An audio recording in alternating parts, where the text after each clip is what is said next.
Chinese president तो होंगे ही, Russian भी होंगे।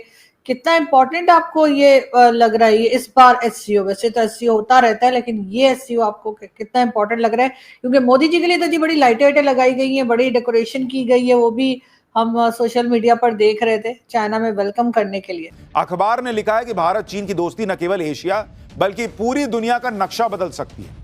ग्लोबल टाइम्स ने लिखा है कि पीएम मोदी की चीन यात्रा ने ट्रंप को परेशान कर दिया होगा।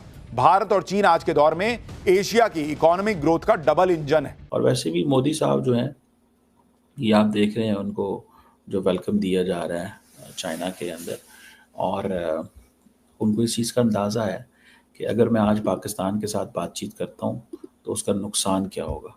लेकिन महत्वपूर्ण सबसे बड़ी बात यह है कि अब भारत और चीन वास्तव में एक दूसरे के करीब आ जाएंगे, और अगर यह करीबी हो जाती है तो क्या वाकई भारत 1962 के युद्ध के बाद 63 बरस बीत चुके हैं लेकिन चीन पर भरोसा जागा नहीं।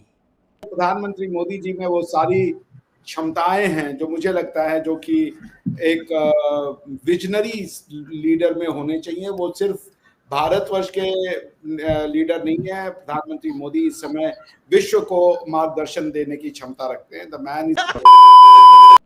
यात्राएं इस दौर में राजीव गांधी ने भी की, पीवी नरसिम्हा राव भी चीन गए थे, लेकिन सवाल कई अटके रह गए।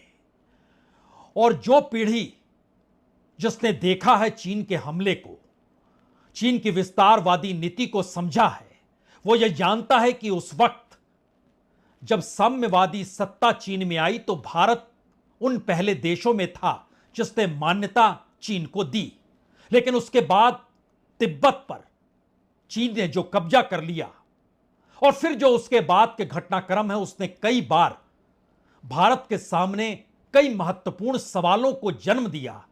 और यह सवाल 2020 में तब उभर कर आया जब लद्दाख में चीनी सेना भारतीय जमीन पर घुस आई, और वो जगह आज भी वैसी ही है, यानी जो 20 अप्रैल 2020 से पहले की स्थिति थी वो अभी तक लौटी नहीं है। बावजूद इसके प्रधानमंत्री मोदी बीजिंग पहुंचे हैं और शहर तियानजिंग में कल बैठक है।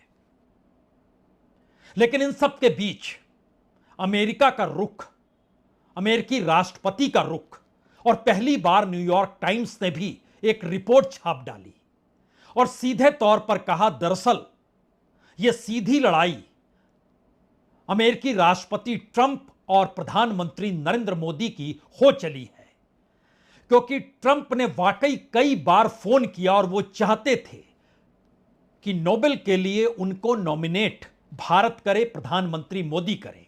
प्रधानमंत्री मोदी ने इनकार कर दिया और वो पूरे घटनाक्रम के होते होते 36 घंटे पहले अमेरिका ने खुले तौर पर यूक्रेन युद्ध को मोदी का युद्ध करार दे दिया और कहा यह मोदीज वार है।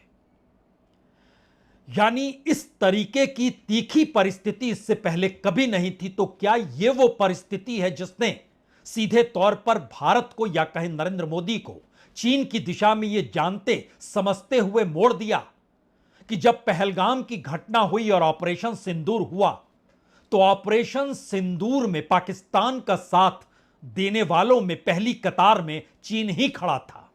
सिर्फ भारतवर्ष के लीडर नहीं है। प्रधानमंत्री मोदी इस समय विश्व को मार्गदर्शन देने की क्षमता रखते हैं। The man is absolutely wonderful. उनके पास वो एबिलिटी है कि उसको वो स्टीयर कर सके। उन्होंने इच्छा शक्ति दिखाई थी शी जिनपिंग साहब को जब अहमदाबाद में बुलाया गया था। उन्होंने उनकी आउट ऑफ द वे जाकर के जिसे कह लीजिए आओ भगत की थी। अब यही चीज जो है वो चाइना को रेसिप्रोकेट करनी है इन टर्म्स ऑफ ट्रस्ट। 7 साल बाद जो चाइना जा रहे हैं वो, हालांकि शी जिनपिंग के साथ 1 साल पहले उनकी मुलाकात हुई थी प्रेसिडेंट शी जिनपिंग साहब के साथ। तो यू नेवर नो, इस बार का जो टॉपिक है वो मेरे ख्याल से एग्रीकल्चर है, टेक्नोलॉजी है और साइंस है, जो कि एससीओ कंट्रीज मिल के देखेंगे। रही बात है पाकिस्तान वाली, तो देखिए पाकिस्तान ने सार्क का तो बेड़ा गर्क कर दिया था, और one of the reason that SAARC failed was कि पाकिस्तान चाइना को लाना चाहता था सार्क में। They couldn't succeed.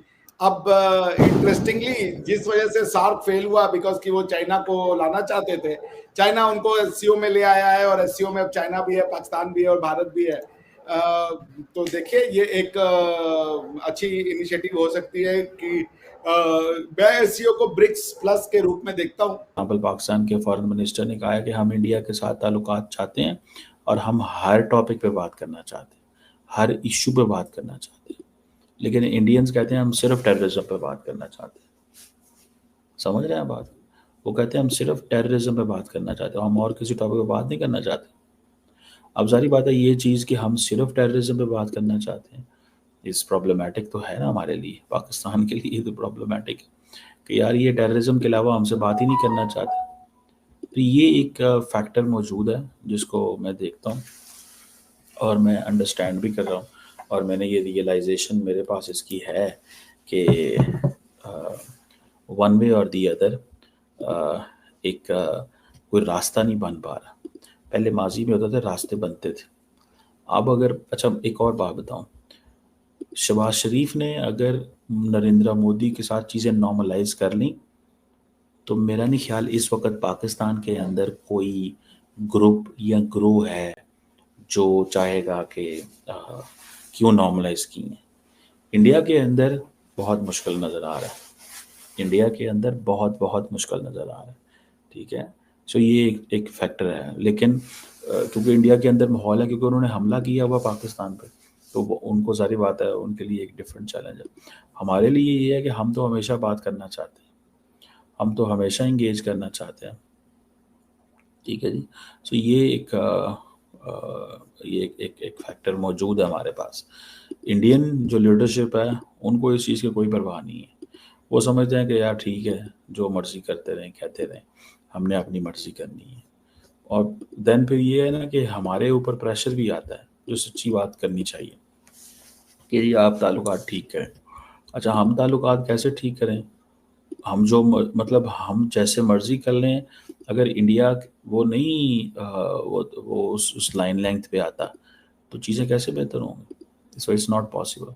सो ये जो इंडिया और उसकी पाकिस्तान की नॉर्मलाइजेशन है ये मुमकिन नहीं है। और लेकिन सर इसमें क्या बुरी बात थी अगर पाकिस्तान लाना चाह रहा था चाइना को, और उसमें सार्क में, तो उसमें कोई खास बुरी बात तो नहीं। और अभी भी देखें आखिर तमाम कंट्रीज मिल बैठी हैं तो अच्छी बात है, कुछ एक दूसरे के साथ मिलकर काम करना तो अच्छी बात होता है। मुझे तो समझ नहीं आती कि सब लोग ये क्यों चाहते हैं कि कोई पाकिस्तान को काट दें डिफरेंट ग्रुप्स में से, या किसी और कंट्री को निकाल दिया जाए, इससे कोई फायदा तो नहीं होता है।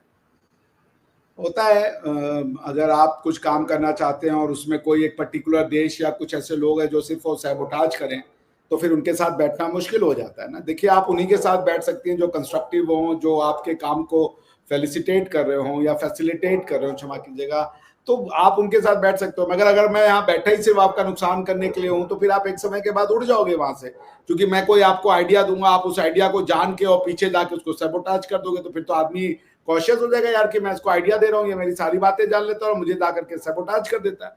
So the purpose of the meeting gets defeated, कि जो आपके बीच के जो भ्रांतियां हैं, जो कंफ्यूजन है, वो दूर होना चाहिए। वो ना करके आप वहां पे आए हो एज अ पर्सन की हु वांट्स टू नो कि इनका प्लान क्या है, ताकि वो पीछे जा करके उसको सैबोटाज कर सके। तो ये तो अच्छी चीज नहीं है। तो इसलिए चाइना में और भारत के बीच में कोई, उस समय तो चाइना